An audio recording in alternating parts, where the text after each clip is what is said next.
Hello, School Transportation Nation. Tony Corpin here with School Transportation News. Glad you made it to the podcast, brought to you by TransFinder, the leader in school bus routing software. We also have our friends from Zoom. They are a leader in school transportation services. Excited to have them both as our sponsors of this episode of the podcast. And we also have co-host Miss Taylor Ekbatani. Welcome, Taylor. Hello. It's great to be back another week with the nation, Tony. That's right. Well, Taylor, we were celebrating Earth Day over the weekend, right? And I feel like it's always like a good thing to celebrate all the way through the week. So we got to let it ride, right?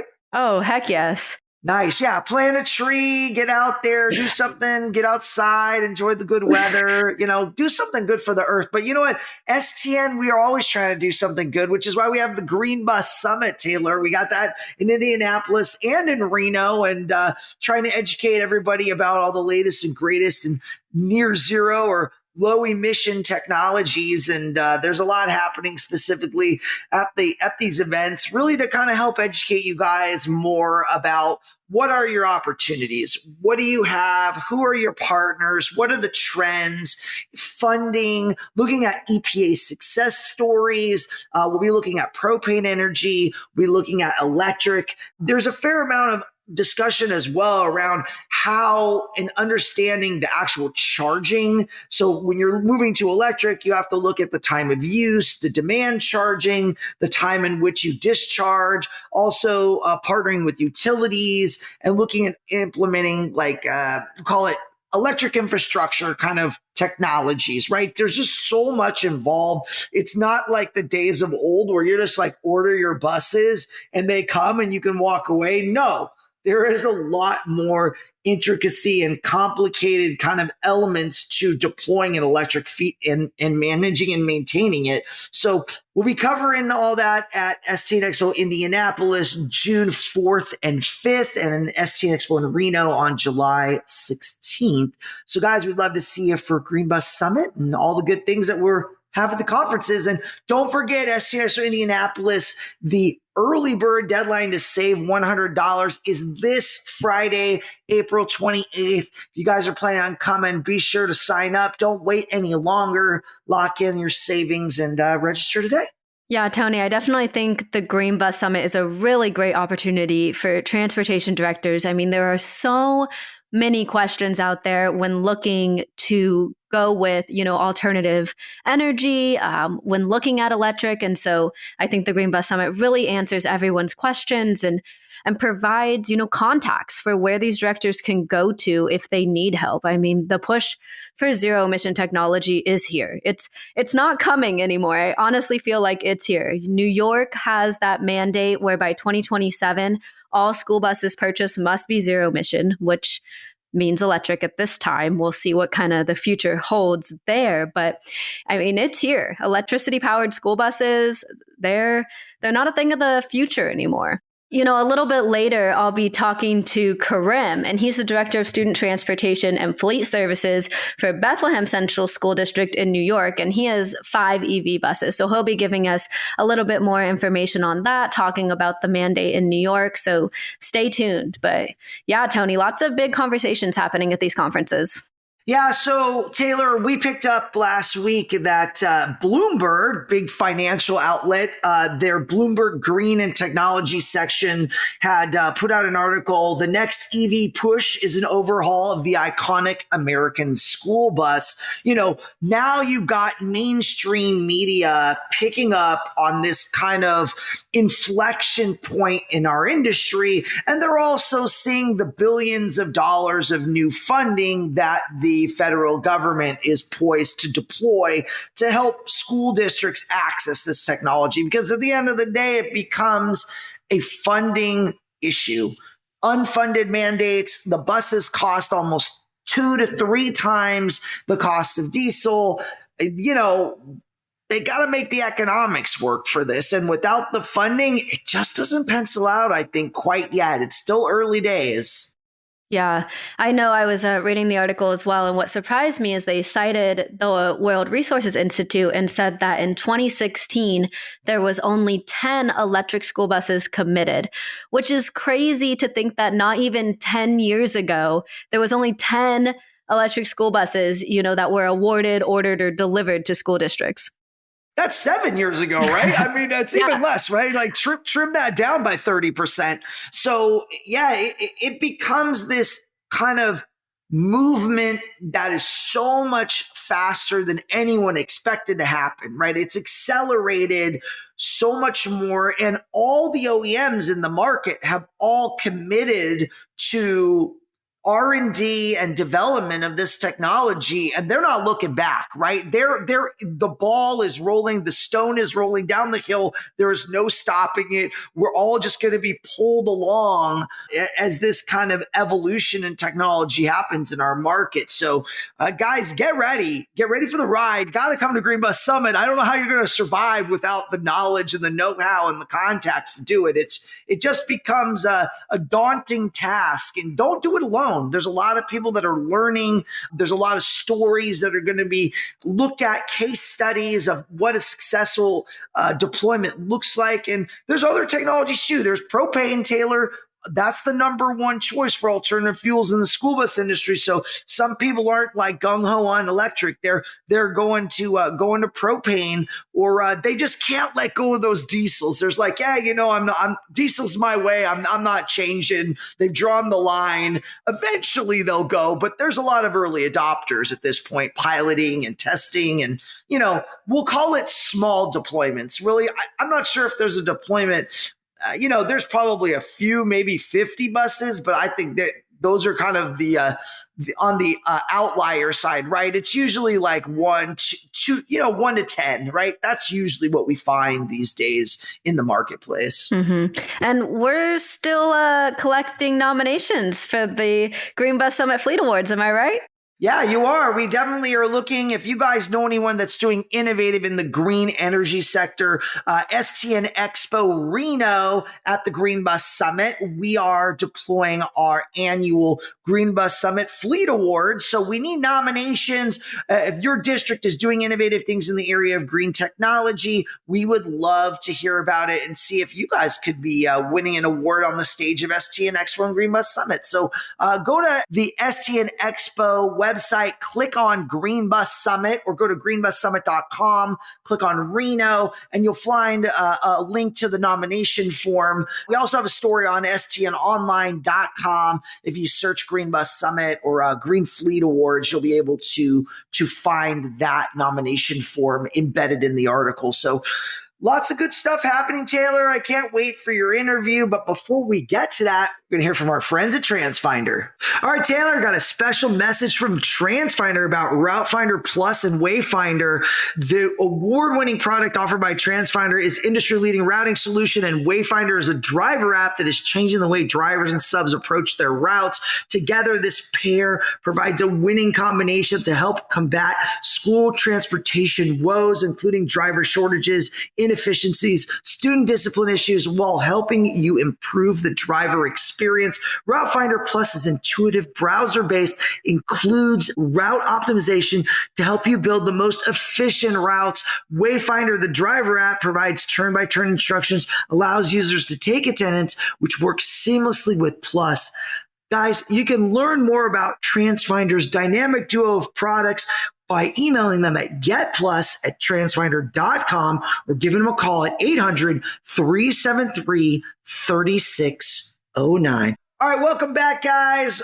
We had some other exciting press come out last week. Taylor, I think Lion Electric had a big announcement, right? Yeah. And, you were mentioning, how these electric school buses are being mass produced right now. And Lion actually announced that they are going to plan to manufacture 22,500 electric buses and trucks per year because they have made a battery manufacturing plant. So now they have their own facility to manufacture batteries, which is huge for the EV space. Yeah, I saw some pictures come out of that. Mark Bedard, who's president and CEO there at Lion Electric, he had made the announcement. And I think, really it becomes, how do you become more vertically integrated? And, there's a fine line, right, too, between battery manufacturing and battery assembly. And, also they're looking to be able to process a lot of vehicles out of their new Joliet facility, which they've been working on. And I'm sure it takes time to prop up a 1,000,000 square foot manufacturing facility that's brand new. And being that there's been supply chain issues getting all the equipment and labor to do that. But I have a feeling we're going to see that come to fruition sooner than later from them. And it's really going to help amplify possibilities in the school bus industry for getting a bigger volume of EV vehicles. So can't wait to see what happens there, and excited. Yeah, it's going to be in Canada. So it's going to be up in, I think, Quebec area. So, looking forward to see what comes out of that and the future of that. Yeah, wonderful. All right, Taylor, before we get to your interview, we have a message from Zoom, the company that reimagines student transportation. Zoom partners with school districts nationwide to provide safe, reliable, sustainable, equitable student transportation for all. Its innovative technology optimizes school routes, tracks children's safe on-time arrival and departure, and connects parents, drivers, and school administrators. Zoom is in the process of transitioning its entire multi-size fleet to electric vehicles and is the first and only 100% carbon neutral student transportation company. Learn more about Zoom at www.ridezum.com. That's ridezoom.com.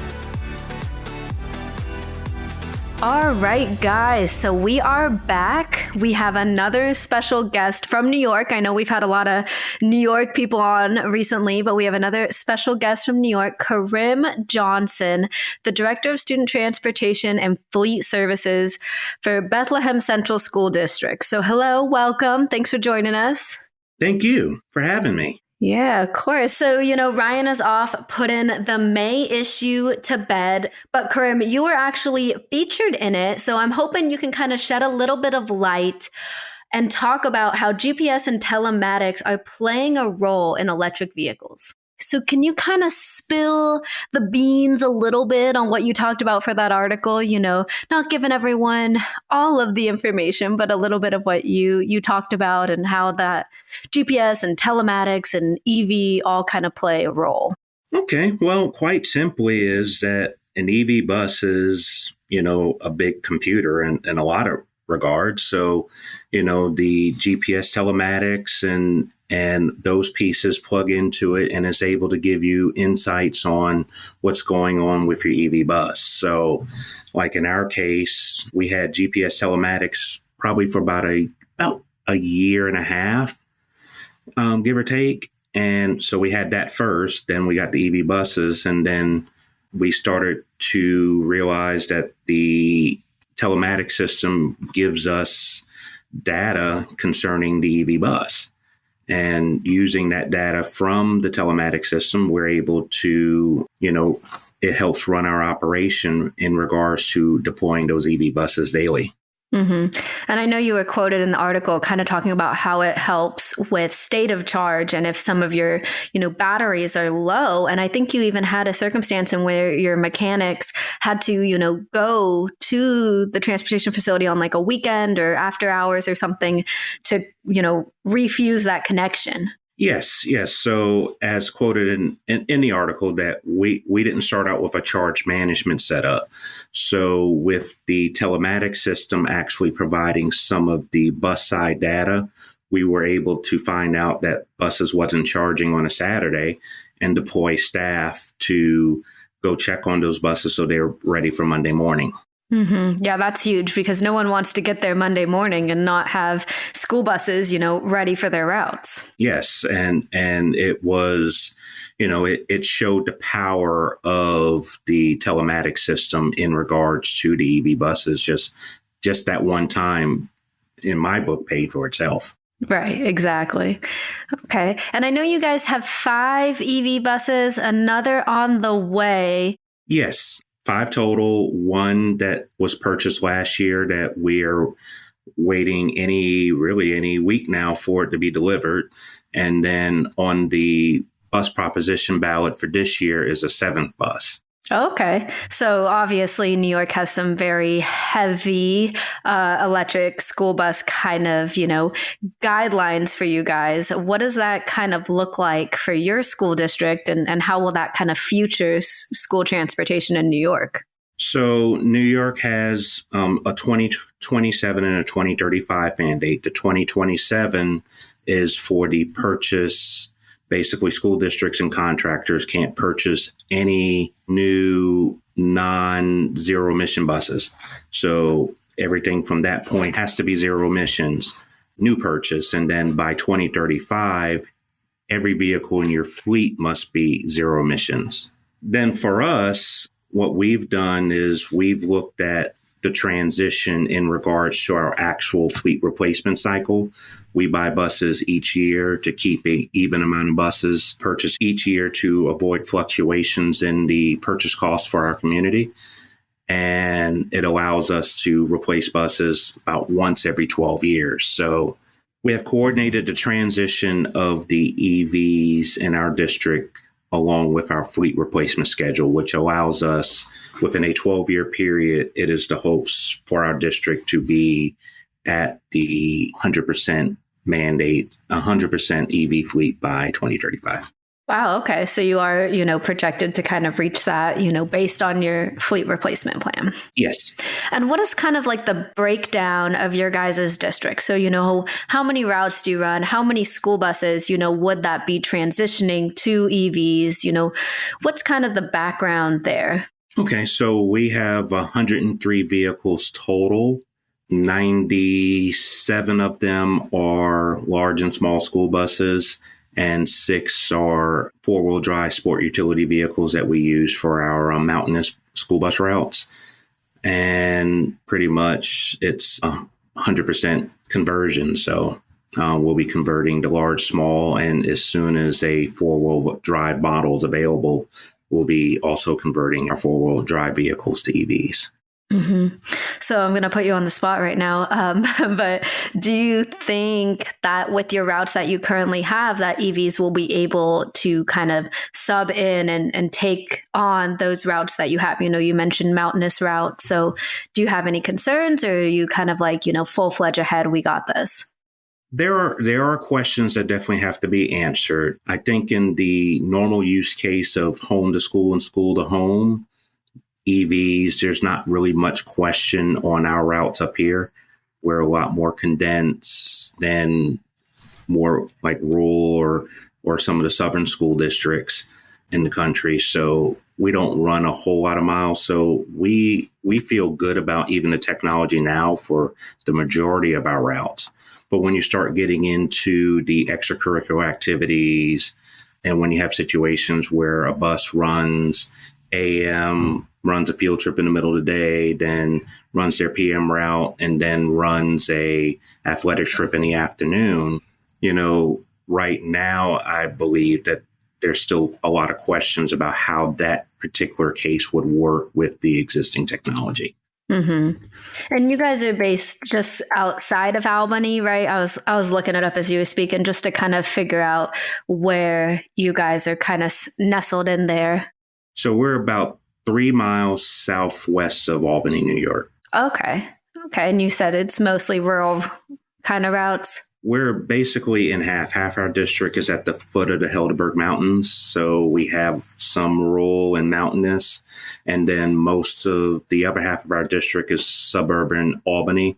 So it's a lot of subdivisions and flat land. So we have our district is a really good mix of kind of all the cases that a bus can be on. And it's been a really good test case for the EVs that we've been using. Perfect. And we talked about, GPS, electric vehicles, but I know you guys are very heavy with technology. And I actually wrote an article in 2021, talking to you about how you guys use technology to combat the school bus driver shortage. So do you kind of have an update there? Are you still looking for drivers? We are always looking for drivers. So we're in the same boat as everybody else. Yes, the technology has helped us mitigate it, try to work within our existing drivers and attendants for for our routes. But, at the end of the day, we need good people who want to help support our students. Mm-hmm. Can you, elaborate on the technology that you guys are using and how it's kind of playing a role in your operations? So we have the VersaTrans routing and planning suite, and we have all modules of it, including the Tyler Drive driver-facing tablets. We have the MyStop app, and we use the GPS components on screen and GeoTab for our GPS telematics. And it's an integral part of our student registration process, which we use to gauge the ridership of our buses, the planned ridership. And the goal is basically trying to get the planned and actual close as possible so we can schedule routes within the existing buses we have. And that's been successful. We've been reducing routes each year for the past about 2 years. And I think we're starting to level out. But at the end of the day, we use these technologies to, keep our students safe. So, mm-hmm. And you guys implemented the electronic bus student registration process last school year? I think last school year was the first full year we used it. We started implementing it right when I got here, like at the end of 2021. But I think 22 was the first year that we used it here. Okay. And then it's something that you're continuing? Yes. Okay. It's now kind of part of our scheduling for our buses each year, that we have a period where all new students have to register, and then we have a change period right after school's out for students to declare if they're going to ride bus or not for the next school year. Okay. And then that helps obviously with routing, for those students who are going to ride, correct? Yes. It helps us, like I said, come up with a plan number that's more closer to what actual would be. Mm-hmm. There's still fluctuations, but for the most part, we get a good gauge of who's going to use the bus versus the ones that are eligible. Gotcha. Okay. And you mentioned that you came to Bethlehem in 2021. So what's kind of your background? I know you've been in school transportation for a while. So how did you kind of move up the ranks? Well, I've been in school transportation about 27 years. I started as a school bus driver in South Carolina, and I drove 8 years before quickly moving up from dispatcher. I worked in the shop. I was a driver trainer and quickly became an operations manager, and then kind of moved up from there. I've also owned 2 bus companies, and, so I'm kind of been on both sides of the industry. But, I started on a school bus, mm-hmm. and this career field has been very good to me. Mm-hmm. What has kept you in it, for the past 27 years? The love of the students. I realized that everybody has a role in the academic achievement of students, and I found where my niche was, which is in this role being able to provide leadership for the staff that deals with the students daily. That's awesome. Yeah, it's great to have you on, and a really great conversation. I know things are always busy everywhere, so I appreciate you jumping on and taking some time to speak with us. And no problem. Thank you for having me. Yeah. Take care. Take care. All right, special thanks to Karim, Ms. Taylor Ekbatani, our sponsors, TransFinder and Zoom. Appreciate you supporting this episode. Guys, if you're looking to register for the best conference in the industry, STN Expo and Green Bus Summit are the place for you. If you're a transportation director, we have that Transportation Director Summit. Make sure you go to stnexpo.com. Don't forget that early bird rate. Lock in, save $100 for either conference. We have that deadline on April 28th for Indianapolis, so don't wait very long. Gonna miss out on those savings. All right, guys, everything you need in the school transportation industry at stnonline.com. Latest news, trends, interviews, insightful discussions. Make sure to read all the latest articles. You can listen to this podcast, Spotify, Apple Podcasts, wherever you listen to pods. Nation, we'll see you next week. We love you.